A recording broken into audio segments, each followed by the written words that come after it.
Le 15 mars 2025, 3 chercheurs ont annoncé quelque chose de totalement dingue. Selon eux, il existerait une immense structure artificielle cachée sous les pyramides d'Égypte. Une sorte de complexe souterrain profond de plusieurs centaines de mètres, invisible à l'œil nu, mais détecté grâce à une méthode totalement nouvelle, mêlant radar, vibration et intelligence artificielle. Immédiatement, l'annonce a massivement fait le tour du web, au point que cela est arrivé aux oreilles de millions et millions de personnes. Certains y ont vu une révélation historique, d'autres, au contraire, y ont vu une théorie fumeuse de plus. Alors vous me connaissez, j'ai creusé, j'ai lu leurs travaux, j'ai vérifié les données, et ce que j'ai découvert est assez fascinant.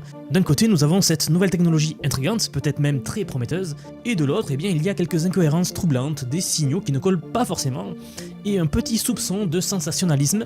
Alors, simple illusion, génie incompris ou tentative maladroite de percer le secret des pyramides? C'est ce que l'on va explorer dans la vidéo d'aujourd'hui. Si vous appréciez ce genre de contenu, n'hésitez pas à vous abonner pour soutenir la chaîne.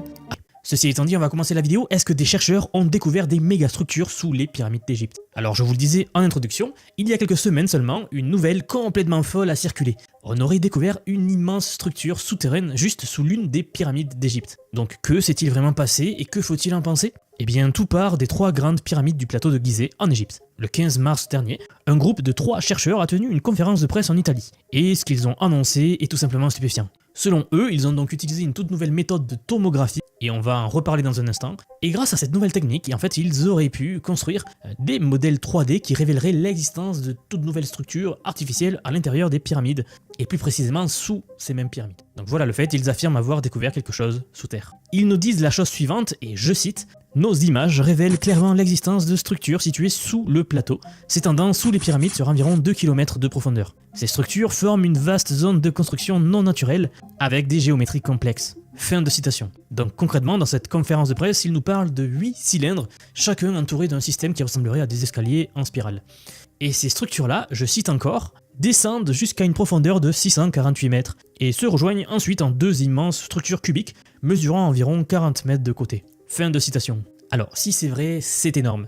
Évidemment, j'ai voulu en savoir plus. Donc l'article scientifique dont ils ont parlé est actuellement en cours de validation de révision par les autorités, depuis mars, et nous ne savons pas encore quand est-ce qu'il pourra être publié. Mais si l'on s'appuie sur leur communiqué de presse, et surtout sur leurs travaux un peu plus anciens, on peut quand même se faire une idée assez claire de ce qu'ils ont probablement fait. Donc pour tout vous dire, après recherche, ces 2 chercheurs avaient déjà publié un article en 2022, dans lequel ils présentaient une nouvelle méthode d'analyse des structures internes des pyramides. Et ils appellent cela la tomographie Doppler à ouverture synthétique radar. Oui, c'est un nom à rallonge, mais ne vous inquiétez pas, ce n'est pas aussi compliqué que ça en a l'air. Commençons par le début, je vais tout vous vulgariser ici. Donc si on prend la deuxième partie de ce nom-là, le radar à ouverture synthétique, ou communément appelé le SAR, une technologie fascinante. Donc en gros, qu'est-ce que l'on fait? On envoie un signal radar vers le sol, alors souvent depuis un satellite ou un drone ou un avion, et on va capter l'écho qui nous revient. Puis on recommence un peu plus tard, et c'est là que la magie opère en fait. En comparant ces 2 signaux, on obtient une sorte de motif d'interférence. Et ce motif, c'est une mine d'or. Il permet tout simplement de détecter des mouvements de terrain de l'ordre du centimètre, voire moins parfois, pour les matériels les plus avancés. En fait, imaginez, on peut littéralement voir une montagne respirer, ou un glacier bouger depuis l'espace. Et si cette technique est aussi puissante, c'est parce qu'elle utilise des ondes radar à très haute fréquence, autour de 10 GHz, c'est-à-dire des longueurs d'onde de l'ordre du millimètre. Donc cette technique-là, elle est connue, on l'utilise souvent, c'est idéal pour capter les moindres déformations à la surface de la Terre. Maintenant, un détail crucial. Les ondes radar que je viens de vous décrire, aussi puissantes soient-elles, sont facilement bloquées par la roche dense. C'est d'ailleurs pour ça que votre téléphone ne capte plus une fois que vous descendez dans le métro. Donc ok, nous avons cette méthode-là, mais alors vient une autre question légitime. Comment ces chercheurs affirment-ils voir l'intérieur des pyramides alors? C'est là que ça devient franchement intriguant. Leur pari, ce n'est pas de regarder directement à travers la pierre, mais d'observer comment elle vibre. Et c'est la deuxième partie de leur nouvelle méthode. Je pense que vous commencez à comprendre, ils vont combiner ce que je viens de vous expliquer là avec autre chose que l'on fait déjà pour arriver à capter ce qu'il y a sous le sol. Donc en gros, ici ils analysent les minuscules vibrations naturelles de la surface des pyramides et même du sol autour, donc captées indirectement via les images radar. Car oui, ces vibrations-là contiendraient selon eux des indices précieux sur ce qu'il y a à l'intérieur.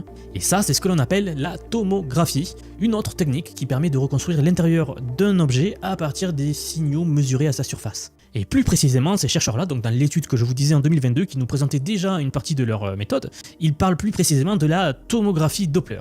Pourquoi ce nom? Eh bien parce ils s'appuient du moins sur un phénomène bien connu en physique, le décalage Doppler, et ça peut potentiellement tout changer. En gros, ce qu'ils nous affirment, c'est que les vibrations naturelles des pyramides provoqueraient un léger décalage Doppler dans les fréquences radar que l'on va capter. Et c'est ce décalage, imperceptible à l'œil nu, mais détectable par traitement du signal, donc qu'ils utilisent donc comme source d'information. Bon ok, ça commence à devenir un petit peu technique, en clair, pour le dire simplement, au lieu de traverser la matière pour voir ce qu'il y a derrière, pour voir ce qu'il y a dessous quelque chose, ils vont plutôt analyser la manière dont elle réagit, comment elle vibre, comment elle réémet le signal radar, etc. en tirant une sorte de signature interne en fait. Alors oui, techniquement c'est plausible. En théorie, il est effectivement possible de reconstruire une image de l'intérieur d'un objet à partir de ses vibrations de surface. Ce principe est d'ailleurs bien établi en géophysique. C'est même ce qu'on utilise pour cartographier les chambres magmatiques sous les volcans par exemple, ou pour identifier des failles souterraines. Donc pour le dire très simplement, d'un côté vous avez le radar, lui, qui est un outil standard, de l'autre vous avez la tomographie qui également est un outil standard, et ce qui est nouveau ici c'est donc leur fusion, la fusion des deux. Donc une tentative de faire de la tomographie par Doppler. Bon ça c'est leur méthode, on va voir le résultat, et je vous l'avais dit, en 2022, ces mêmes chercheurs ont publié donc un article dans lequel ils affirmaient avoir détecté des structures internes dans les pyramides en utilisant précisément cette approche. Au passage, je vous laisserai le lien en description si cela vous intéresse. Et bien, dans leur conférence de presse en mars dernier, cette fois ils affirment aller encore plus loin, en appliquant la méthode au sous-sol de Gizeh. Alors pour être tout à fait transparent avec vous, à l'époque, lors de la publication de l'article, il y avait un problème. En fait, selon les pairs, il n'y avait aucune correspondance claire, ou du moins ce qui sautait aux yeux, entre les images issues de la tomographie et les structures qu'ils prétendaient avoir identifiées. Regardez cette image par exemple. À droite, vous voyez leurs données.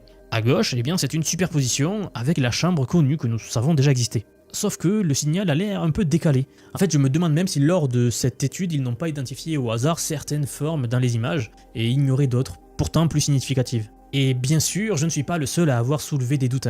Leur publication de 2022, celle où ils présentaient donc pour la première fois cette méthode que je viens de vous décrire, a été largement ignorée par la communauté scientifique. Alors, pas forcément parce que l'idée était absurde, mais plutôt parce qu'ils ne disaient strictement rien sur la manière dont ils identifiaient les fameuses structures dans leurs images. En gros, il n'y avait aucune méthodologie claire. Et dans le monde scientifique, quand vous avancez une hypothèse extraordinaire, sans méthode rigoureuse, vous êtes poliment mis de côté en fait. C'est souvent comme ça dans ce monde-là, même si votre méthode existe, si vous ne la partagez pas clairement et que vous la gardez pour vous, eh bien les chercheurs ne s'y intéressent pas trop et vous êtes mis un peu de côté. Bon alors mais qu'est-ce qui change en 2025 donc, puisque entre 2022, date de publication de leur article, et la conférence de presse en mars, pourquoi les choses auraient-elles changé? Les auteurs ont affirmé que ce n'est plus eux qui ont interprété les images, mais c'est une intelligence artificielle, et c'est là que les choses commencent à changer un petit peu. C'est bien ce qu'ils ont annoncé publiquement lors de cette conférence de presse, et ce que l'un des auteurs a même avoué avoir déjà commencé à explorer lors de la publication de l'article paru il y a 2 ans.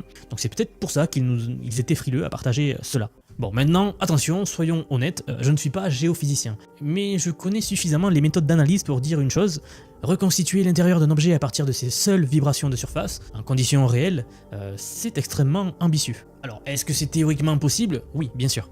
Est-ce robuste, reproductible et fiable aujourd'hui? Ça, j'en doute, j'en suis pas tout à fait certain. Dans la majorité des cas, ce que l'on récupère avec de telles méthodes, c'est du bruit, et pas des cartes structurelles fiables, à moins qu'ils aient découvert une façon de faire beaucoup plus efficace. En tout cas, j'attends de voir ça. Le gros problème avec ces méthodes, c'est que tout repose sur la chaîne de traitement complexe, c'est-à-dire l'analyse des données que vous allez avoir, des données brutes que vous allez recevoir. On parle d'un terrain très glissant, mais avec l'apparition de l'IA, pour réaliser elle-même ces traitements, nous ne pouvons plus la balayer d'un simple revers de la main. C'est d'ailleurs pour ça que je reparle de cette histoire. En fait, pour le dire très simplement, c'est comme quand l'intelligence artificielle va analyser une radio que vous avez fait chez le docteur par exemple, et qu'elle va découvrir la formation d'un cancer 10 ans avant que ce cancer apparaisse. Alors qu'aucun docteur n'aurait pu le voir à l'œil nu. Ce n'est pas une histoire inventée, ça a vraiment eu lieu. Vous tapez sur Google intelligence artificielle, détection de cancer, vous allez voir en fait, des soignants-chercheurs ont réussi à développer une IA qui arrive à détecter les cancers énormément de temps en amont, chose que les humains n'arrivaient pas à faire. Donc oui, c'est la puissance de l'IA, sa capacité de traitement des données brutes, qui nous échappe totalement à nous, humains. Mais bon, ici dans les deux cas, le vrai problème c'est le même. Il faut d'abord que ces vibrations soient réellement mesurables. Et puis, il y a un dernier point. L'idée que les Égyptiens auraient construit des pyramides aussi massives sur quelque chose qui ressemblerait à des piliers, franchement, ça me paraît pas totalement clair encore à ce jour. Donc, à voir. Mais une autre question me vient également, c'est pourquoi est-ce que les autorités n'ont pas encore publié l'article de ces chercheurs? En fait, le mieux, c'est de le publier et de laisser la communauté scientifique regarder les données et conclure si l'étude est bien fondée ou pas, tout simplement. Plutôt que de le garder en revue par une autorité qui aurait été sélectionnée tout simplement pour cette tâche-là. Bon. En fait, ajoutons rapidement quelques mots sur les deux chercheurs à l'origine de cette étude. Le premier s'appelle Filippo Biondi. Il a travaillé par le passé dans le département de génie électronique de l'université de Glasgow, et il avait d'ailleurs déjà à l'époque déposé un brevet pour cette fameuse technologie de radar Doppler, qui permettrait de scanner ou de topographier des structures sous d'autres objets. Le second auteur, c'est Corrado Malanga, et d'après son site internet, il a été chercheur universitaire au département de chimie industrielle. Bon, en résumé, il faut prendre cette histoire avec des pincettes, mais elle commence à prendre de l'ampleur. Je me devais donc de vous la partager. J'attends de voir la publication de l'article scientifique pour savoir ce que ça vaut vraiment, avec des vrais chiffres concrets. Je l'analyserai, je pense, pour vous à ce moment-là, si jamais elle est publiée, car on ne sait pas à ce jour si elle sera publiée. Mais bon, qui sait, il y a peut-être vraiment 8 piliers cachés sous les pyramides. Peut-être que les pyramides ont été construites sur ces piliers-là. Allons savoir. Là, je ne m'aventurerai pas plus loin dans les spéculations. Alors juste une chose, si vous appréciez ce genre de contenu, n'hésitez pas à vous abonner, c'est la meilleure façon de soutenir la chaîne. Une vidéo, encore une fois, qui change des vidéos dont j'ai l'habitude de faire, mais qui me paraissait super intéressante à vous faire, alors j'adore. En tout cas, c'est tout pour moi, merci pour avoir regardé la vidéo, et je vous dis à très bientôt pour la prochaine vidéo.